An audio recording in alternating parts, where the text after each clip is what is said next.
Selamat sore teman-teman. Jadi sebagaimana biasanya mengawali daily brief pada sore hari ini, saya akan menyampaikan data terkait dengan call center, orang dalam pemantauan maupun pasien dalam pengawasan. Jadi sampai hari ini warga masyarakat yang menghubungi call center maupun hotline Pemprov DKI Jakarta berjumlah 7.433. 168 diantaranya yang hari ini adalah menghubungi melalui call center 112 dan 1.588 melalui hotline 0813 8837 6955. Selain itu, saya juga ingin sampaikan bahwa perkembangan jumlah orang dalam pemantauan sampai hari ini adalah mencapai 813, di mana yang masih dipantau, ini jangan salah ya, yang masih dipantau adalah 277, sedangkan yang 536 selesai dipantau, artinya sudah sehat. Kemudian jumlah pasien dalam pengawasan sampai hari ini berjumlah 330 orang, di mana 168 masih dirawat dan 162 selesai dirawat. Selain itu, yang mungkin perlu saya sampaikan kepada teman-teman wartawan adalah terkait dengan tim penanganan COVID-19 di DKI Jakarta. Jadi teman-teman mungkin sudah tahu bahwa di tingkat nasional telah diterbitkan keputusan Presiden nomor 7 tahun 2020 tentang gugus tugas percepatan penanganan COVID, yang dalam hal ini diketuai oleh Badan Nasional Penanggulangan Bencana. Oleh karena itu, sesuai dengan peraturan yang saya sebutkan tadi, yaitu keputusan Presiden nomor 7 tahun 2020, maka Pemprov DKI Jakarta juga menyesuaikan ya, yang semula di Pemprov DKI Jakarta berdasarkan keputusan Gubernur nomor 291 tahun 2020 tentang tim tanggap COVID-19 Provinsi DKI Jakarta, maka tim ini diselaraskan, disesuaikan, dan dibentuk tim baru berdasarkan Pergub 328 tahun 2020, yaitu Gugus Tugas Percepatan Penanganan COVID-19 di DKI Jakarta. Jadi saya jelaskan sekali lagi bahwa tim tanggap COVID yang telah dibentuk Pemprov DKI Jakarta diselaraskan dan disesuaikan dengan keputusan Presiden nomor 7 tahun 2020, dan oleh karena itu maka Pemprov DKI Jakarta membentuk yang disebut dengan Gugus Tugas Percepatan Penanganan COVID-19 di DKI Jakarta. Sehingga dengan demikian maka tim tanggap melebur kepada Gugus Tugas Percepatan Penanganan COVID-19 di DKI Jakarta. Apa yang membedakan terutama dalam konteks ini? Kalau tugasnya tentunya sama, yaitu sama-sama memerangi penyebaran virus COVID-19 ini. Namun secara keanggotaan mengalami perubahan.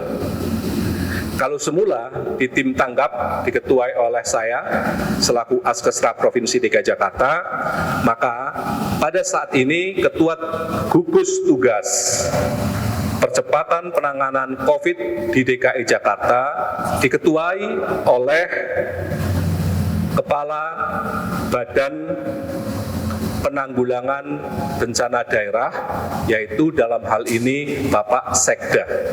Jadi Bapak Sekda di samping dalam posisi sebagai Sekda, beliau adalah sebagai Ketua Badan Penanggulangan Bencana Daerah.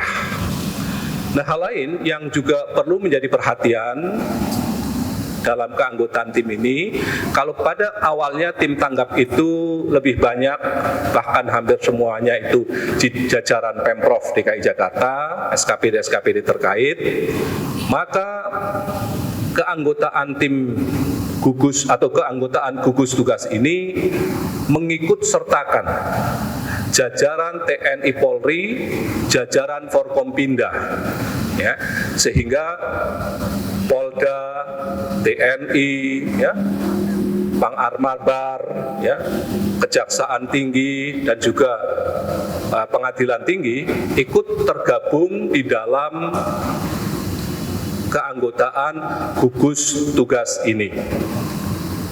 Di samping itu, gugus tugas ini juga dilengkapi atau di dalam tim ini, di dalam gugus tugas ini juga ada unsur-unsur yang lebih luas dari masyarakat. Terutama adalah unsur-unsur yang mewakili asosiasi-asosiasi kesehatan. Ya. Kemudian juga ada asosiasi-asosiasi media dan kehumasan. Sehingga intinya gugus tugas ini adalah diikuti oleh jajaran pemerintah, Forkompemda DKI Jakarta, Forkompinda maupun asosiasi-asosiasi profesi, ya, sehingga dengan demikian diharapkan penanganan COVID ini benar-benar dapat dilaksanakan lebih cepat lagi. Itu sementara dari saya. Selanjutnya hal-hal yang terkait lebih lanjut perkembangan terutama dari aspek kesehatan seperti kesiapan rumah sakit, kesiapan laboratorium, ya. Ini akan disampaikan oleh Dr. Wening. Kami persilahkan Bu Dokter. Selamat sore rekan-rekan sekalian. Dari aspek kesiapan layanan rumah sakit, untuk saat ini telah dapat berjalan sekitar 300 tempat tidur lagi tambahan, di mana telah dapat menerima pasien dalam pengawasan dan pasien positif COVID, dan pasien-pasien tersebut sudah ada saat ini di Rumah Sakit Duren Sawit, Rumah Sakit Pelni, dan Rumah Sakit Tarakan. Sambil menunggu surat keputusan gubernur yang saat ini sedang berproses, telah diterbitkan SK Kepala Dinas yang menetapkan rujukan second line untuk rumah sakit rujukan COVID di tingkat Provinsi DKI Jakarta. Dan selanjutnya akan kita siapkan 500 bed kedua.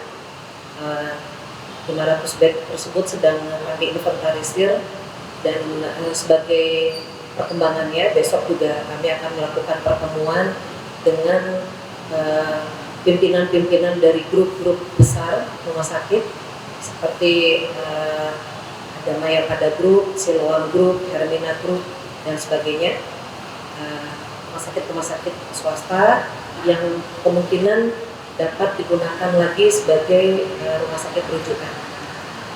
Kemudian hari ini juga kami telah melakukan pertemuan dengan jejaring laboratorium yang telah ditetapkan oleh Kementerian Kesehatan, yaitu ada Hikman Mikrobiologi UI, kemudian juga Lankesda, di mana saat ini telah dilakukan koordinasi persiapan SPO, SOP yang digunakan, kemudian masalah dari reagen, dari peralatan dan sebagainya telah kita lakukan koordinasi.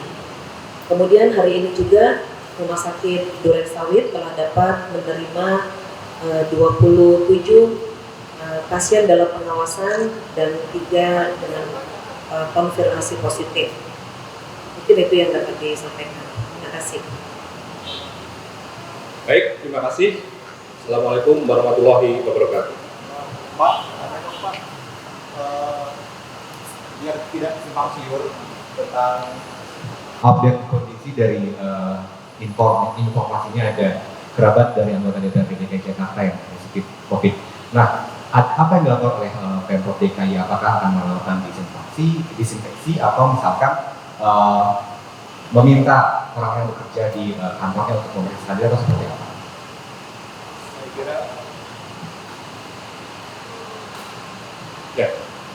Saya kira sudah beberapa kali saya sebutkan, kalau dalam posisi kami Pemprov DKI Jakarta tidak memiliki kewenangan untuk menyatakan mengenai tadi yang Bapak tanyakan apa positif atau tidak, karena itu sepenuhnya adalah merupakan kewenangan pemerintah. Terima kasih ya, terima kasih.